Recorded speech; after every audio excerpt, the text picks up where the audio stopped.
What's going on, everybody? This is MDENT313, and I'm back at y'all with another one. I miss talking to you guys. I miss talking about these sports topics, especially some boxing, man, because boxing is absolutely heating up at the moment.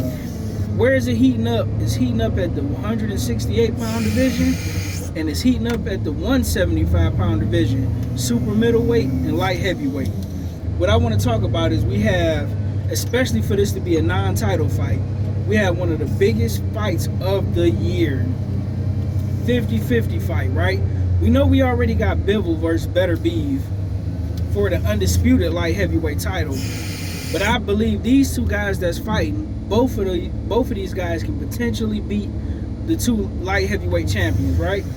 Who are these two guys? Well, I'm glad you asked. It is David Benavides, a future superstar in the sport of boxing, without a doubt. Fighting another future superstar in the sport of boxing, and that's David Morrell. Ooh-wee, ladies and gentlemen, we got an absolute barn burner, and I'm here for it. This is another fight, man. You talking about a 50-50 fight that's extremely hard to predict, where I could see all sorts of things happening, all types of crazy scenarios, from a draw to either guy outboxing either guy, to one guy knocking out the other guy, one guy knocking out the other. Man, there's so many scenarios when you have these 50-50 fights, right? Who am I predicting to win and why? And listen, my prediction may change come December when this fight actually happens. But right now, I'm going with the Mexican monster, David Benavides, right?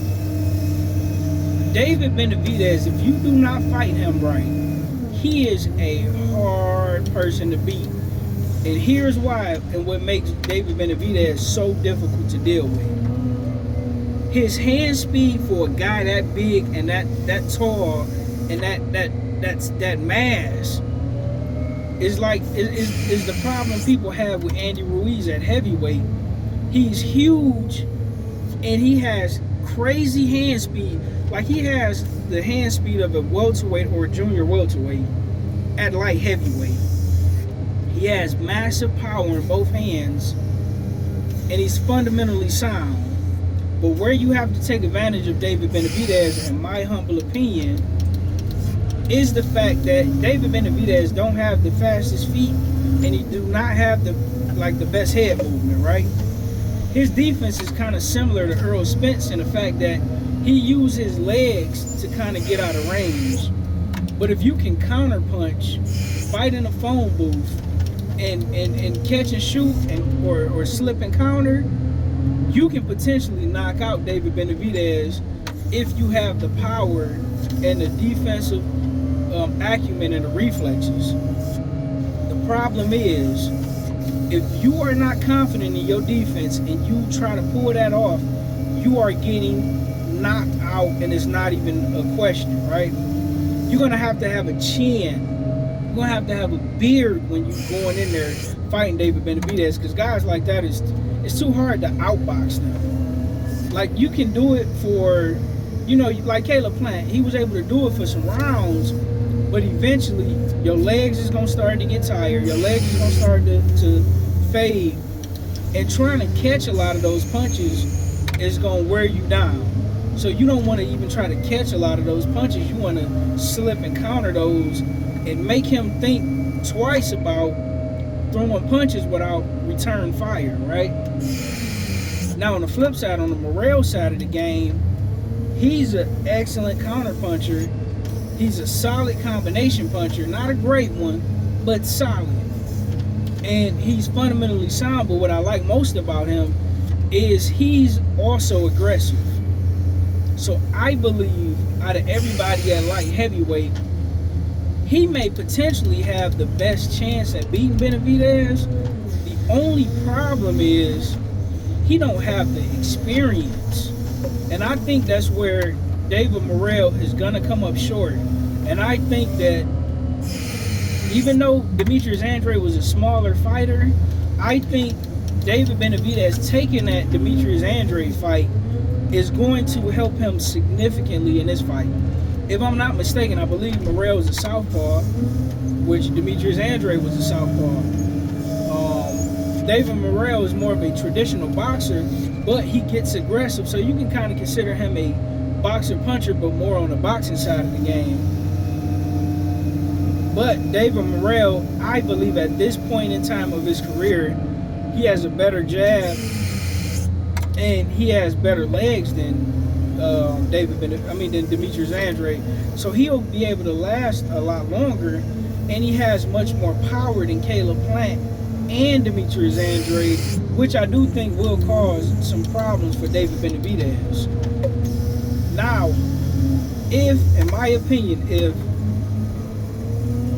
David Morrell can catch Benavides and hurt him early and get his respect early, he can kind of try to outbox him in the first 5 or 6 rounds, and then step on the gas and push forward and take the fight to Benavides.